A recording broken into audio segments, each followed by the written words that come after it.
Story, Senator Risa Hontiveroz, thank you so much for being here. Thank you for inviting me, Pinky. So it was in the news that Tres Maria's bill, it has, well, it consists of 3 bills, the anti-rape, anti-sexual harassment, and the third one is anti-electronic-based gender violence. Gender-based electronic violence. Let's start with the anti-rape, which is, you just really want to amend that because there is an existing law. Let's talk about that first. There's an existing law, and I want to strengthen it by way of amending, putting front and center in the law the absence of consent.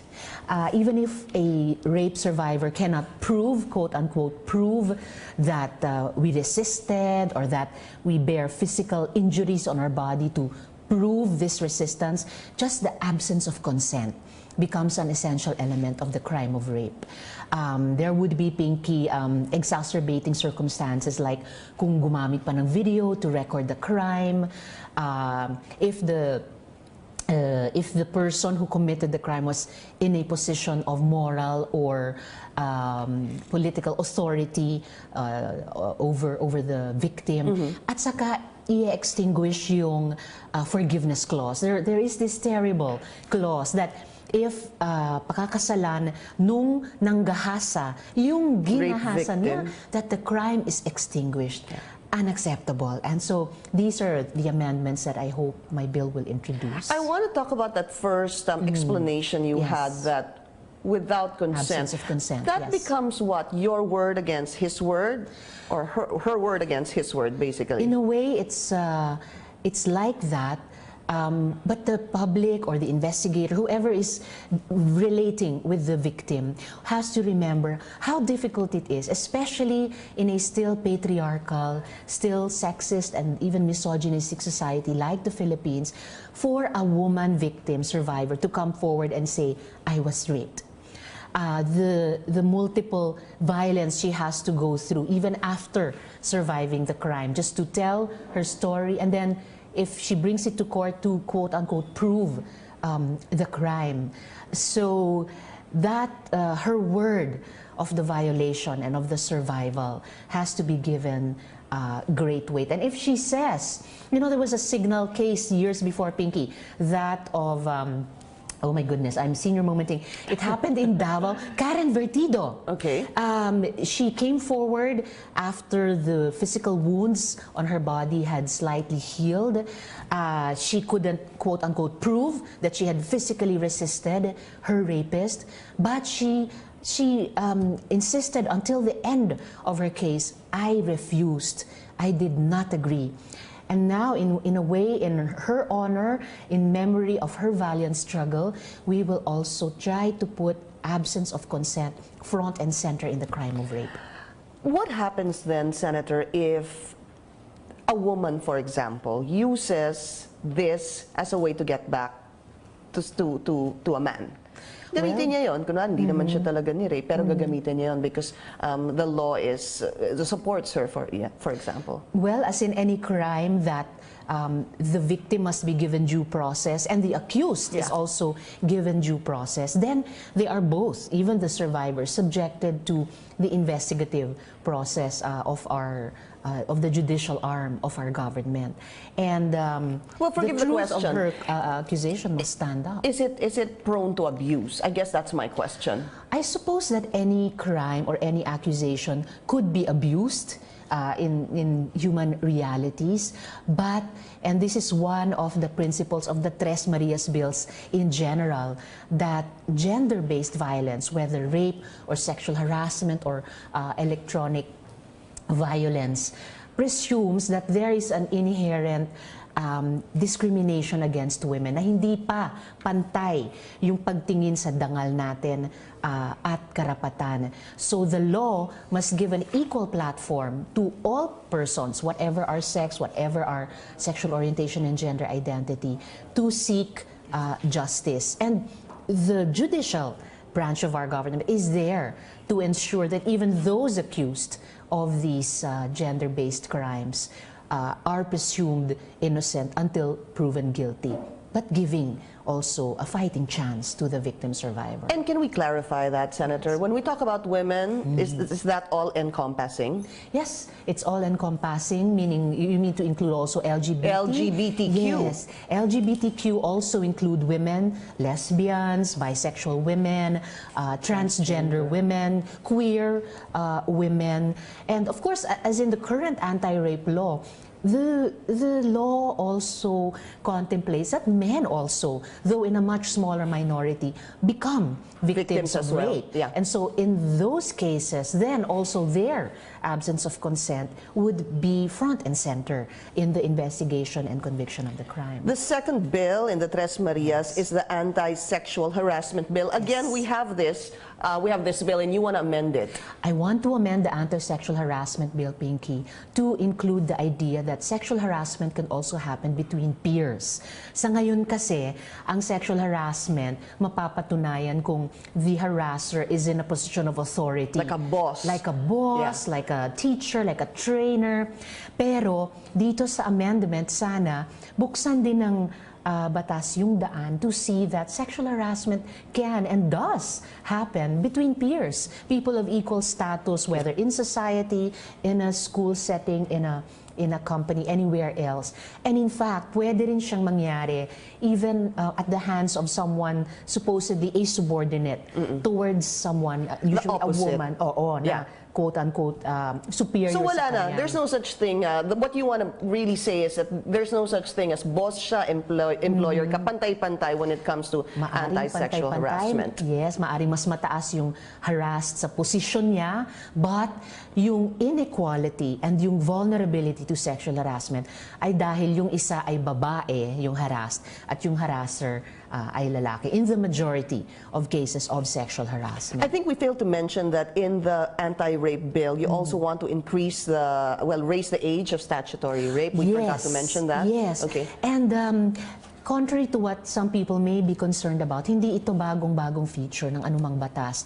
In many, for example, of the states in the United States, kung saan naka-pattern yung marami nating batas, the age of consent to disprove rape is actually 18. At saka kahit dito sa atin, kung you have to be 18 years old to exercise, say, your right to vote, then by, speaking as a parent and as a legislator who happens to be a woman also, then I would say, para siguruhin na hindi rape ang nangyari sa isang babae, she would have to be at least 18 in order to say that there was consent. So raising it from 12 years old to 18 And 12, years my old. God, Pinky, 12 really is the young. lowest age of consent in the whole world right now as far as rape laws go. The third part is very controversial. It is the gender-based electronic violence bill.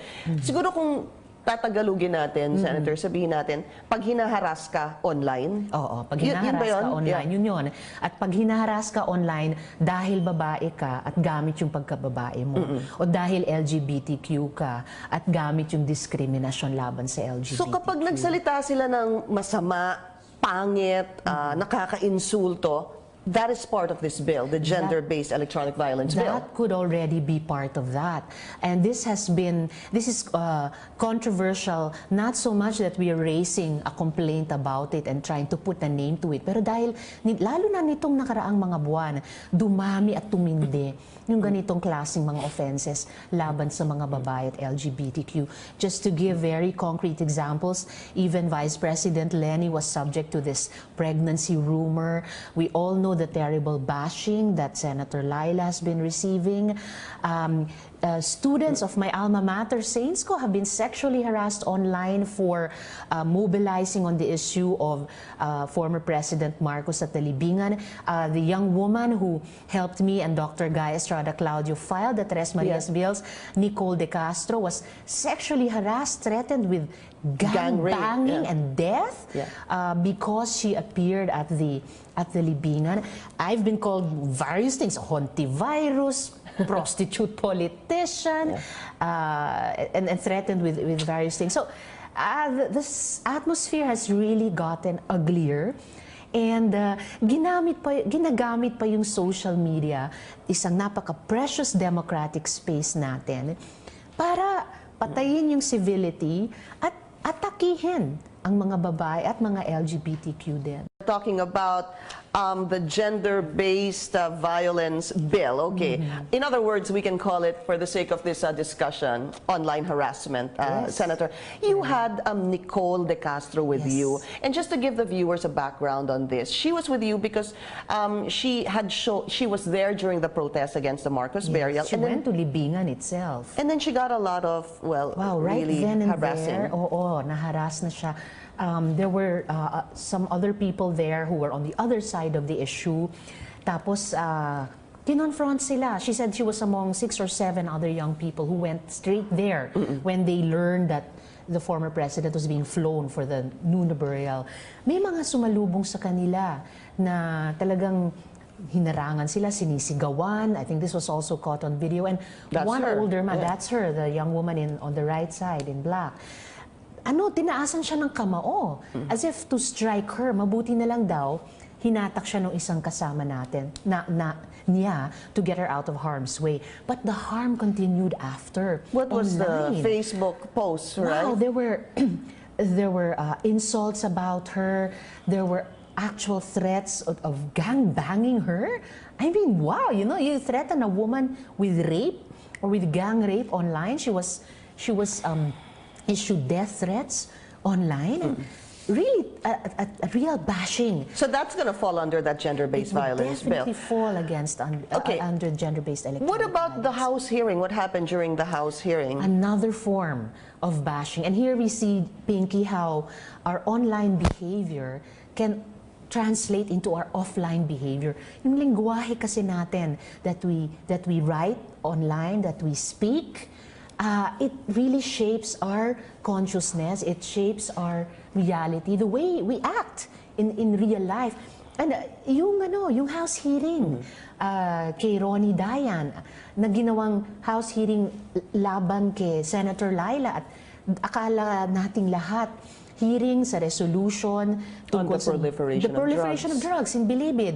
Pero naging investigasyon, pakikialam dun sa isang relasyon, yung romantic at sexual nature ng relasyon, at yung mga detalye, yung mga minutiae ng relasyon nila na, my God, it was so absent of respect for co-equal and interparliamentary courtesy. It was not at all in aid of legislation. I would say even in aid of sexism and misogyny. Ang layunin parang hindi imbestigahan yung drugs sa Bilibid. Ang layunin para pahiyain ang isang babae at siraan siya. So my question is, for example, this bill was passed. But my understanding, Senator, is it's an online. Yes. So yung nangyari sa Senado, for example, that doesn't cover this bill. It has to be online. It has to be online. We were just talking about how our online behavior shapes the offline, like in so-called, in supposed to be legislative inquiries. But even online, people like Senator Laila, VP Lenny, the Scholasticans, Nicole De Castro, are subject of psychological and emotional violence. Okay, so here's the problem. We are all aware of trolls, Yes. bots. How difficult would it be, indeed, if this is passed, to catch those who are accountable or guilty of doing these things? That's really important. And I remember in our filing of the Tres Marias bills, Dr. Sylvia Guy Estrada Claudio addressed this. And she actually told the trolls who would be watching the press conference afterwards that you can be caught. Low-tech people like me can, take the simple step of taking a screenshot. Yeah. But there are also, Filipinos of good intention and of expertise in the ICT field who tell us that kahit pa i-delete ang mga posts, they actually never disappear. Yeah, from but the will you be internet. able to find this person? There, Guy, Dr.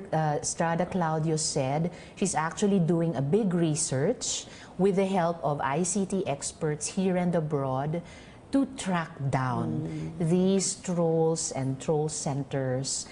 And in a way, she's Kasi hindi sila tests matatakot this. if they know Hindi that you talaga can't sila find them. natatakot. Yeah. That's right. Ang daling gumamit ng fake name, Yeah. fake identity, Yeah. para maglabas ng fake news, at bumanat sa tao sa isang Okay. napakapangit na paraan you wouldn't do face-to-face. When is it freedom of expression, Senator, and when is it below the belt? I mean, is that subjective? It is objective, and because freedom of expression is it's an unadulterated freedom.